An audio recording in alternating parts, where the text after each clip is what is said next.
Chapter 7 To Command the Dead. Name Ravan Aegismort. Faction Undead. Race Skeletal Commander. Rank Aspirant. Level 5. Exp 0%. Attributes: Strength 10.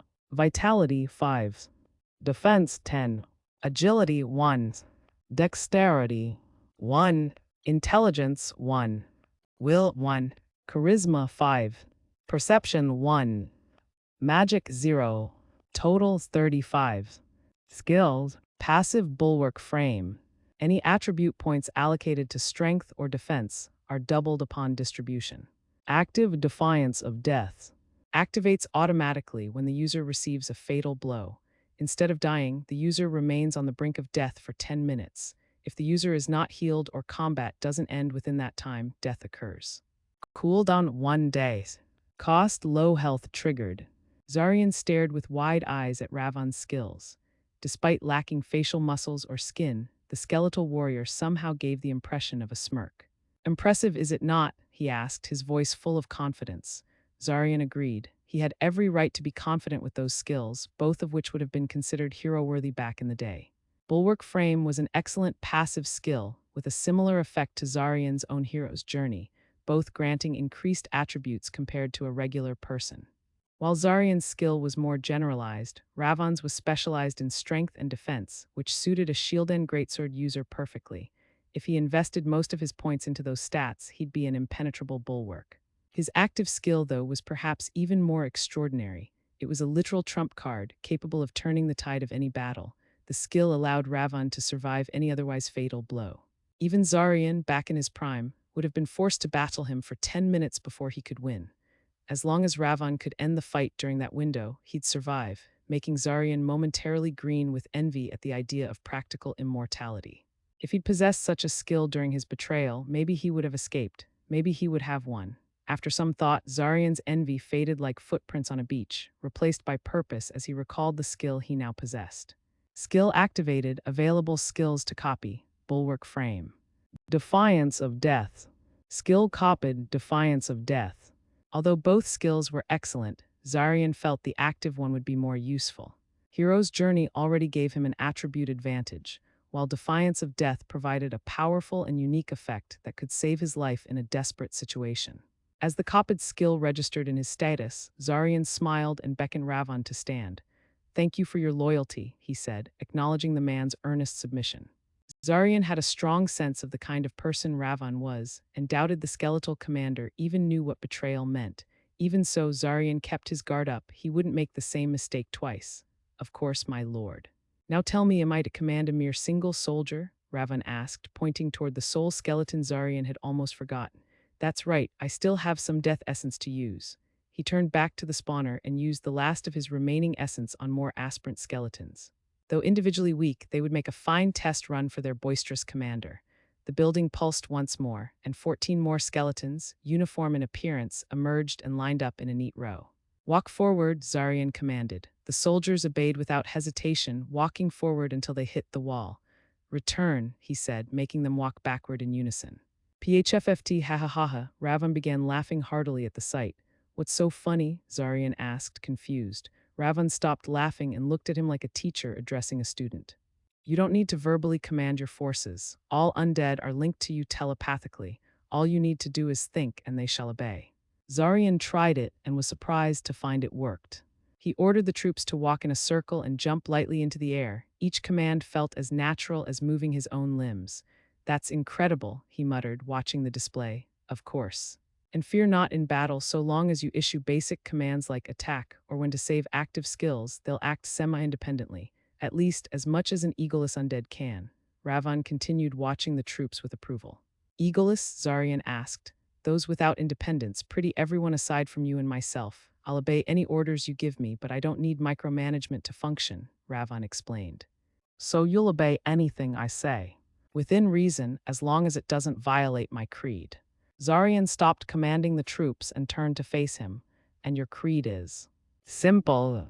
Never be cruel, never be cowardly, act with honor, know the difference between enemies and innocents, and most importantly," Ravan began counting on his fingers but suddenly paused. "And," Zarian prompted. I can't seem to recall, Ravon admitted, his golden eyelights dimming. Mind if I ask you something personal? Zarian asked. Of course, I have no secrets from you, my king. Who were you before? Before what, my lord? Ravon tilted his head. Before the dead, what was your life like? Zarian asked, treading carefully, unsure if it was a sensitive subject. It seems you've misunderstood something, my lord. The undead may be made of the flesh and bones of the living, but we are not the same as them. Where this form came from or how I came to be is a mystery. My first memory was but a few moments ago when we met, Ravon trailed off. Then how do you have a creed? And why can't you recall the last part of it? Zarian pressed. That's an excellent question, but I'm afraid I don't know the answer. That should be enough questions for now, don't you think, my lord? Ravon asked, hoping to change the subject. Zarian sensed his discomfort and moved on, more eager now than ever to put these troops to the test. Zarian walked back up to the labyrinth statue and opened the shop menu, purchasing something he had seen earlier while browsing the common tab. A large kite shield made of bone appeared in his hand as his last core vanished from his status display. You'll be needing this. Zarian tossed the shield toward his hero, who caught it with practiced ease and immediately equipped it. Much obliged, my lord. I'll make good use of it, Ravon replied, nodding with respectful gratitude. Zarian gave a curt nod in return and selected the abyss from the labyrinth interface. Select floor. -1. Locked. Without much thought, he selected floor 2. He doubted any enemies remained on the first level, having already cleared it earlier. Select forces for deployment. Hero Ravon Aegismort. Troopa. Skeleton 15. There was no reason to leave anyone behind. With a final confirmation, Zarian selected everyone, and a moment later, he and his small undead force found themselves in an entirely new environment. Although they were still underground, the difference was immediately apparent. Unlike the dim, cavernous tunnels of the first floor, this area was teeming with alien vegetation. From a distance, the plants appeared to be made entirely of stone. Massive flower-like structures emitted soft, glowing light as they swayed gently to a breeze that didn't exist. Everything around them felt surreal, almost like a dreamscape crafted from earth and crystal. Quite the strange place, Ravon commented first, taking point at the head of the group. He tapped one of the glowing stone flowers with the flat of his sword, producing a dull, clinking noise. These plants seem very peculiar. They feel alive, yet not. Zarian studied the field ahead. Unlike the maze of corridors on the previous floor, they now faced a wide, open plain filled with stone vegetation. Smaller tree-like rock formations jutted from the ground sporadically in the distance. Suddenly, Zarian's high perception attribute triggered a warning. Something was moving through the foliage toward them. Be on guard, he ordered, his voice sharp. Ravon immediately turned toward the same direction, raising his shield. Stand back. A king shouldn't have to dirty his hands on mongrels, Ravon declared with vigor, stepping forward just as a blur darted from the foliage. Race Lesser Eyeless. Level 10. A creature Zarian recognized lunged at Ravon, its jaw stretched wide to reveal rows of glistening, needle-like teeth. Begone, Ravon roared, slamming the creature midair with his shield. The impact sent it crashing to the stone grass below. The skeletal troops surged forward immediately, striking the downed monster in a flurry of blows. Bone crushers echoed among their attacks, each impact cracking flesh and stone-like armor. Though individually weak, their combined force overwhelmed the beast. Ravon ended the scuffle with a precise downward stab of his greatsword. Zarian watched the short battle in silent approval. He was particularly impressed by how naturally Ravon commanded the troops in his place, adapting quickly and leading without hesitation. Good work, Zarian praised, as the creature's death essence emerged from its body. Child's play, Ravon said as he collected the essence and accompanying core, surprising Zarian again. At least he wouldn't have to personally loot every kill, shall we? Zarian nodded, and the squad began their advance through the glowing alien forest, staying vigilant for any further threats.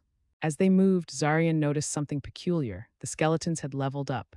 More interestingly, their statuses were identical, suggesting the troops leveled collectively rather than individually. Name: Faction Undead. Race Skeleton. Rank Aspirant. Level 4. Exp 43%. Attributes: Strength 4. Vitality 4. Defense 4. Agility 4. Dexterity 4. Intelligence 0. Will 0. Charisma 0. Perception 0. Magic 0. Total 20. Skills: Passive Ashes to Ashes. Active Bone Crusher. Their attribute points appeared to be distributed automatically, which was a relief.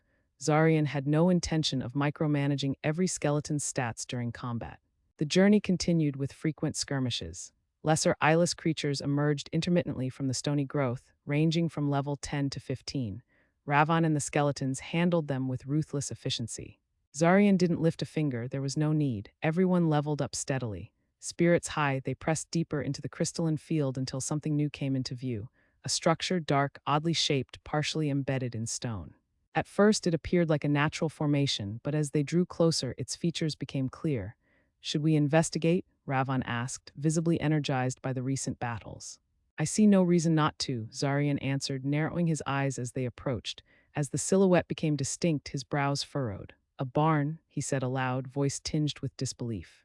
Despite the thick encasement of stone, the structure resembled a weathered farmer's barn. Its double doors were poorly barricaded with makeshift barriers. From within, muffled noises echoed, groans, growls, and dragging sounds. Something was alive inside, or many somethings. We may need your strength for this, my liege, Ravon warned, gripping his sword tightly.